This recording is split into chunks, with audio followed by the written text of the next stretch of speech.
Hello, this is my video essay. We'll start with the first week. So the first week, set up a practice plan. I included long tone scales, technique, repertoire, etudes. And the first thing that I wrote down for measurable skills was circular breathing. And if I remember correctly, that week was like, I was just really trying to get the banks like working. I'll show you a clip of what the bank sounded like, or a snippet of the circular breathing like not working right here.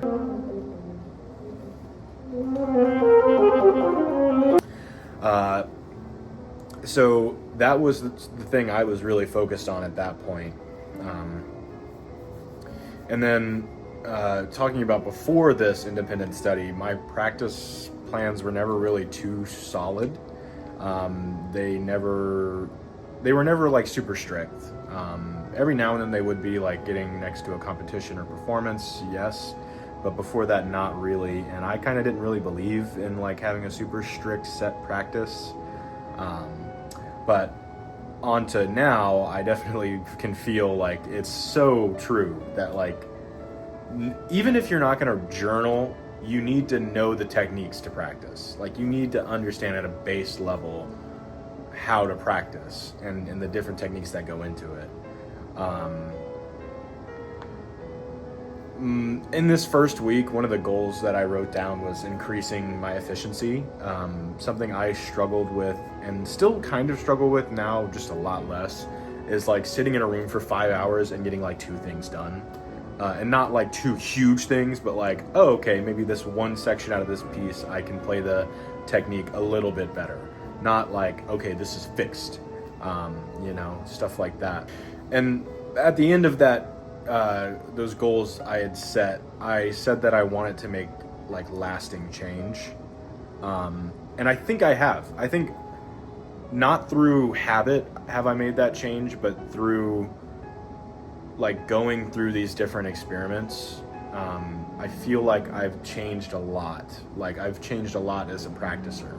And now I want to see what happens after 5 months with these, because it's only been like 2 weeks. And I feel like a different performer, but I'm not going to really see the fruit of it until, it's time for performance. Week 2, my practice plan remained pretty much the same. All those same things that I mentioned before.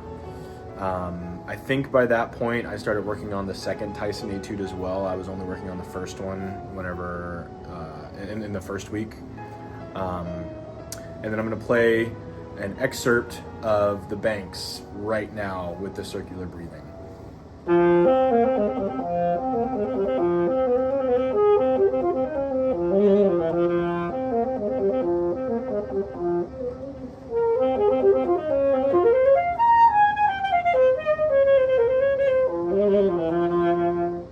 All right, so there were a lot of things that I wanted to improve in that clip. I think I wasn't really necessarily happy with that entire recording, and I honestly wasn't really ready to record it, period. But anyways, let's get into week 3. So week 3 was the first experiment. In the previous 2 weeks, I like noticed that I was more focused on like what exactly was I doing in the practice room, and just having that like in the back of your head makes you a little more efficient, because you're focusing on it's like you feel like you're being watched, like you're just going to be more efficient just because you feel like you're being watched. And I was writing a lot of this stuff down in my practice journal, like maybe the way I was feeling, but also like what I was doing. And I noticed in those 2 weeks compared to the previous 2 weeks that really I was getting a lot more done, or at least writing more down, and really getting through it in some way or the other. For this first experiment, I used my circular breathing, repetition focused. For this is just like doing it over and over again. And I applied this to like the first like 4 measures of the banks. Da we yada da we da we da we yada da we da we da we yada da we da we da. And I just focused on like getting the circular breathing to come in. I think I do it on the G of that phrase. I'll show you the music right here. And I would do it over and over and over and over and over again. and it really helped like with the response, which was the main problem with the circular breathing, was that I would lose response. And it didn't at that time get to where I wanted it, but doing that definitely helped. And I kind of already been doing that, but not like at this level. Variation focused, doing the exact same thing I just talked about, but maybe twice, and then moving on to another like section that was like that. So maybe this or this. Running back and forth like did not really help for these. It felt like I was making progress, and then I would cut it, and like all the progress would disappear because I didn't get enough repetitions. But I don't think that this like variation focused practice is useless. I think it's very helpful whenever it comes to like interpretation or technique. If you're doing slow technique practice, like if I'm absolutely tearing through like Tomasi, like the cadenza, running to different parts of it to practice is not going to help at full tempo. But if I'm doing it super slow, like I think that's pretty much what I did to get the cadenza working, was like working through slow parts. And then as soon as I got bored or I noticed I lost my focus, I'd go to a different part. And I think that is extremely helpful, because one thing that I noticed throughout this process was that my focus it's not limited, but it's easily lost. Week 4. Experiment number 2. So I did 3 different types of practice, or like 3 practice techniques: slow practice, visualization, and silent practice. In the slow practice, I noticed a lot of tension. Like my shoulders would always be like up here, and like I would notice that like my knuckles and my fingers would like get all like that, like white right here. Just because like I would play in front of a mirror, but also because doing it slowly, you have more like brain power available, so you can focus on certain things a bit more. So like one thing I noticed was that like my pinky would always be flying up on G sharp. My right hand is fine for some reason. Like my pinky stays on E flat and C, like almost 100% of the time, which I guess good for my right hand. But my left hand, like, it's actually almost hilarious. I'll play a clip of my left hand doing something funny here. Yeah, what is that? Anyways, yeah, so, and my hand was doing that during long tones. And just because I was like in that slow state of like focusing on almost everything except playing, I noticed a lot of those things.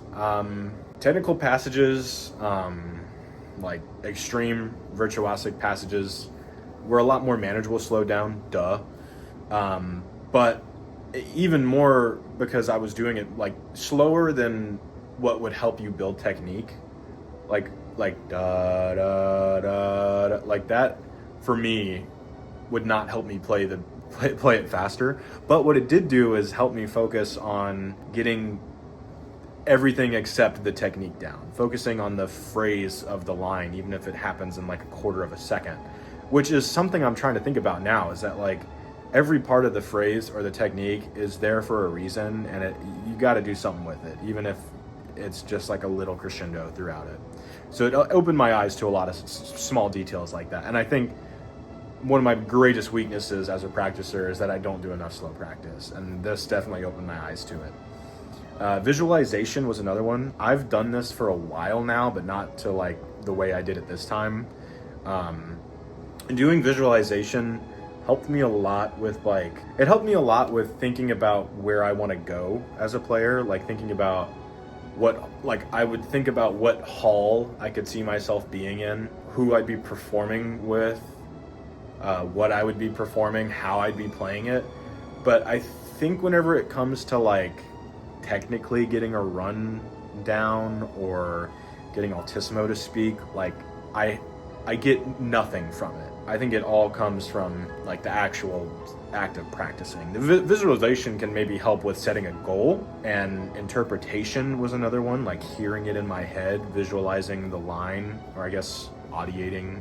It's not visualization, but you get what I'm saying. That definitely helped on that side, but it did not help with like getting my scales down. But onto silent practice. This is one that I've done for a very long time, not because I wanted to, but because like being at home in Louisiana, I didn't have like access to a practice room, and my house was like not big enough to where I could practice in my room and my parents or family couldn't hear me. Plus I'm a super loud player, so I think even in a big house it wouldn't matter.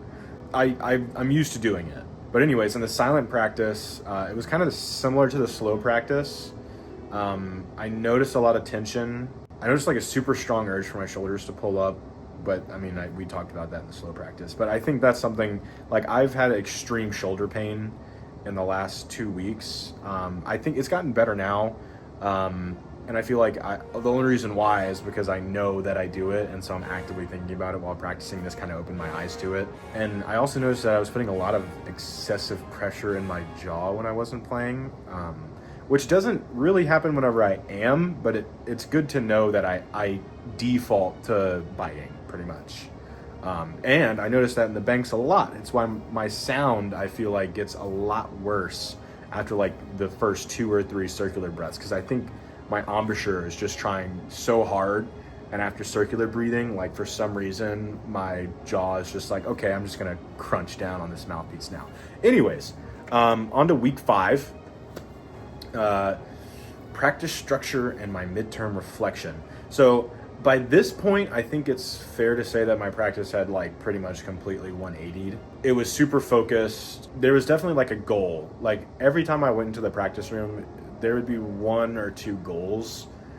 And of course other stuff would get done, but those 1 or 2 goals would be like getting this entire phrase done, or like maybe not phrase, but this entire section done, getting altissimo fingerings done for this part of the Mayakovsky on Barry, figuring out alternate fingerings for intonation for like the Bach. There was a lot of stuff like that. Like it felt like I had this huge push to play at a higher level, to push myself. And that could come from the independent study, but I think it's also over these past like 8 weeks of just thinking about my practice has changed a lot, about how I practice, of course. By this point, I cut De Crook, added Creston, and then I added the Bach, the Courant for Barry, I'm pretty sure, or that's whenever I first like looked at it, but I didn't really dig into it much. I was already playing the Sarabande from, I think, the second violin partita on soprano. Anyways, to kind of go over my reflection paper, it's just like it was just a reflection of everything I've already done. So I've talked about most of this stuff. The main thing that I got out of the midterm reflection was that looking back at those 4 weeks, it definitely felt like I was moving in more than just the right direction. It felt like on top of moving in the right direction practice-wise, I was becoming the player that I'm supposed to be a little bit. Like I took a step, how we talk about in the practice room, or like as a musician, you're never gonna get like this type of graph. You're gonna get like something like this, and it's gonna block, and then like it's stepwise, step and plateau. And I definitely felt like I had stepped at this point into the plateau, though. So week 6, experiment number 3, I started using my phone and my iPad to record myself aggressively. That's what I have written here. And it was what an experience to more than just record 1 or 2 excerpts for Instagram, but to like record every single phrase that I was working on. I do this I try and do this as much as possible now whenever I'm trying to perfect something.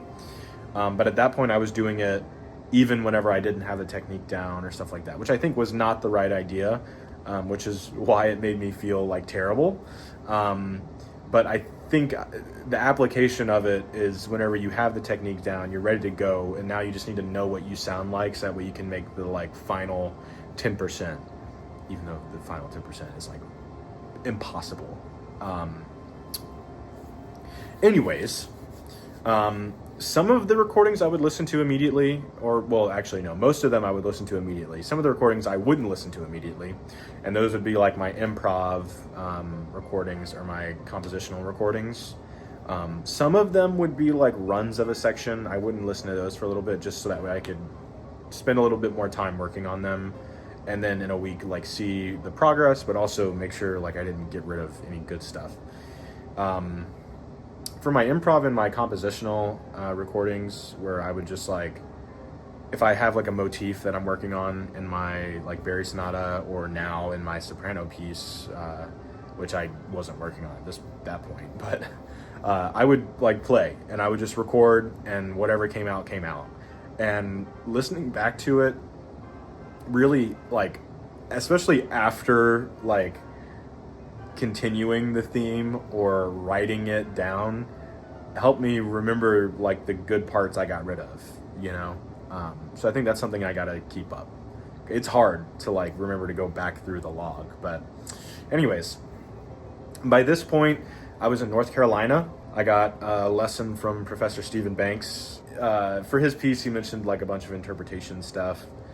Helped me a lot with tone production. That's where we spent most of our time, in the lesson side of our meeting, specifically with how to do his long tones, and then also just like his approach to making sounds on the horn. And then we spent a lot of time talking about goal setting, which ties back into this, because the whole point of this study was to help me with my goals that I have set for myself. Anyways, on to week 7. So for the performance and the compilation of clips, you've seen some of the clips on here already. That's my compilation. And then you'll see more in a second. But I chose Etude 1 and 2 of the Tyson and recorded them. I practiced both of those with like all of the previously mentioned techniques, maybe minus the like visualization. Actually, no, I used that in the second one for the slap tugging. Yeah, so I used the like visualization, because I had to think about how to like keep my, so what I would do is I would like, I guess maybe it's like practicing away from the horn, so I don't know if it's visualization, but like I would think about the slap tonguing, because I knew the exact movement I needed to do to like get the exact sound I wanted, but I couldn't do it consistently. So I would just like be in my car like, yeah, I know that looks like disgusting, but like that's what I was doing. I did that a lot, and I still think my slap tonguing isn't that good. But anyways, yeah, so both of those clips will be attached, so that way you can see those. Week 8, my final portfolio and reflection. So those 2 videos of the Tyson, and then the current sheet I'm looking off of, and then I think I have a couple more clips attached there. That's my portfolio, and then my reflection is this. So before I found these techniques, like I think my practice efficiency was like 20%. Genuinely, like I remember vividly sitting in one of the rooms at Grant for like, literally I would get there at like 2 p.m. after all my classes were done, and I would not leave until 10 or 11 that night. And I could guarantee you I got 2 things done. That's like 9 hours where I would just like get nothing done and just play. And now I do not let myself sit in a room for 8 hours anymore, because that was not good for my mental health. But also I can sit in a room for 2 minutes and get more done. I feel like now. It just has to be like laser focused, which I'm more capable of now. Because of these techniques, I'm able to have 90% efficiency in a practice session, if it's like 2 hours long. I notice in a longer practice session, I give myself more breaks. I'm more efficient because I have more techniques. I don't bang my head against a wall for an hour and a half trying to get an altissimo note to come out consistently. I think about doing these different techniques or trying something else. With all of that considered, I wouldn't be doing all of this reflection if it wasn't for my professor, Zachary Sheeman, who is one of my favorite saxophonists. and also like one of the best teachers, I think the best saxophone teacher that I've ever gotten to experience, at least. I want to thank him for agreeing to be a part of this independent study, signing off on me, which is like really not a good idea. And of course for being like an amazing mentor. Like, I don't think there's ever been any situation where he hasn't been able to give me an answer that has helped propel me. And I'm very appreciative of that. I wanted to say that it feels like I've done all of these techniques before. It really feels like I have done every single one of these. But putting a name to them, but more importantly, doing them for experimentation is like, I think that has added this unknowable extreme value to them. It feels like I'm able to know what to do whenever I'm lost in a practice session. Like, I feel like there's a little bit, instead of it being an empty like sand lot, there are like flags in the ground and a line that tells me which way to go. Like, that's what it feels like. Also knowing, like, doing the research on these techniques and where they've been used before. But anyways, yeah, all these techniques that I've gotten or I guess have understood a bit more, they're all super useful. And they, in this short like 8-week period, it feels like my practice has fully transformed. And now I'm excited to see where things go. Some of my favorite highlights is like getting good at circular breathing. I'm only really noticing this now, but like I did not circular breathe good like 8 weeks ago. I literally could not do it. And now like I'm in a practice session, like playing the banks, like trying to figure out, like I'm focused on dynamics now. Like I'm not worried about the circular breathing. Maybe just a little bit, but only in the sections where like it's an awkward register. And like, that's it. That's the only place I'm worried about it. And it's not worried about me actually circular breathing. It's about like maybe the response, like hearing the circular breathing, stuff like that. Another highlight is my first practice session after my lesson with Banks. I had some personal stuff happen before I went to North Carolina, and every single practice session that I had in those like 4 days leading up to the lesson while being in North Carolina were like really not good. But it wasn't necessarily because I was stressed about having a lesson with Professor Banks. It was more because there was just stuff going on. And after my lesson with Professor Banks, the stuff that had happened just completely left my head.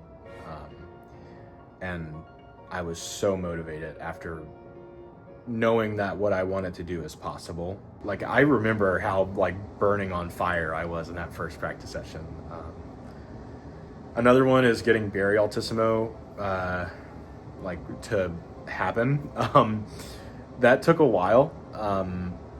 And now it feels like it's semi-consistent. I feel like I'm able to, maybe out of 5 recordings, I'm able to get one that I feel really good about, including intonation, which is like, that's big. But I remember not knowing the fingerings 8 weeks ago. A lot of what helped me with that was the variation practice. So like there are 2 or 3 sections in the first movement that have altissimo. There's actually quite a few more, but 3 sections that are like high, where it's like more than just altissimo G or A flat. And in those 2 or 3 sections, like just hopping between them, because they're all in the same key, really helped me like understand not only the fingering, but the intonation for it, how to get to the next one, visualizing like where the scale is going, or the music, like the line, you know. It definitely helped a lot. My last one is achieving a solid soprano tone. I think soprano is the instrument that I think at a base level has the tone that I love the most. I feel like just the way that a soprano is made or the way people play it, like there's just something about it that almost with every soprano player I've listened to that has like even like mediocre sound is still like so good. And so that means that I have like a super high bar for what I want to sound like on soprano. And I feel like maybe not whenever I'm like playing super fast stuff or like anything that isn't at a medium pace. But whenever I'm playing long tones and I can just like vibrate and just get that like golden, like almost like a vocal soprano sound, that to me was like that meant so much to me, because I always kind of felt like I wasn't meant for that. Like I wasn't meant to play soprano, or that I wouldn't be good at it if I did. And so to know that's not true was like a big thing. I'm writing a soprano piece and it like feels so like I know that whenever I go to play it, it'll sound good. My practice plan evolution. So over the course of 8 weeks, I cut out so much of what I would write down, but added so much on the things that I didn't write down. All the practice techniques I would use, all the ways I would record a phrase or change a phrase, or like just literally the entire act of practicing. It's like I bought a rolling tool chest and brought it into a mechanic shop that had a single wrench, and my single wrench was repeating and hoping it works. And now I have this whole tool chest of like a million different things I can do now whenever something tricky comes up. I noticed that I'm most efficient 5-hour period where there are like a million extremely like intense bursts of practice, and then like a 10 or 15 minute break where maybe I do nothing for 2 minutes, or maybe 15 minutes I spend like reading my Bible or, reading one of my books. I'm able to be super efficient only in short bursts, and the efficiency I get is like crazy. It's like I've never experienced before. And I think it's because of all the practice techniques I've added, but also the change in outlook on where I'm going. So on to the things that did and didn't work. The main thing that didn't work was what we just talked about, my practice plan. I noticed I didn't really follow it to a T for a while. And it wasn't until I started cutting out things that I began to follow it closer. So like for a very long time, I would do my technique and my etudes and my scales first, and my long tones, and all of my focus would be gone by the time I would be done with them, and it really wouldn't even pay off. I don't think, if you're playing enough technical repertoire, I don't think doing scales is as good for you as spending that time on the technique in the actual piece you're doing after you've gotten the fundamentals of your instrument. Genuinely, like 100% I believe that, because I know it for a fact for myself at least. So for me, I know it is not efficient for me to spend an equal amount of time on my rep as my scales. It doesn't mean I shouldn't do them. It just means at a much lesser extent. So I went from doing like a full page, so that means the actual scale all the way to octave intervals every day. I would do that every day, which is like, even right now thinking about me doing that is insane. It would take me an hour, which is stupid. That is not smart. And that doesn't even include my other technique practice, or like how long I would waste like doing improv and long tones. So yeah, that was the main thing that didn't work. So I realized that I just had to cut that out. So I don't do any technique practice right now. None. Literally just scales. That's all I do. And then in my music, however, I'm much more focused on getting crystal clear technique. And it's almost like that's what's become my technique practice, is focusing on getting all of I play so much music that it's not like I'm really missing out on much. Like, it's all there. All I have to do is just like focus on making it into technique practice. Focus on getting the fingerings perfect, getting clunks out, like stuff like that. Like, that's all I have to do now. And then my technique practice that I would have done, like, I don't need to do it. Yeah, so that's pretty much it. If I had to give like a statement for all of this, I would say that, man, there's so much to practicing. There's so much thought that goes into it. There's so much work that goes into practicing well. It doesn't even include like actually practicing, but just like having good practice technique is a thing that I didn't think about. I just thought about having good technique and practicing to get it. And so I'm really happy I did this. And now I have to go edit this, and it's going to take me 12 years. So anyways, Bye.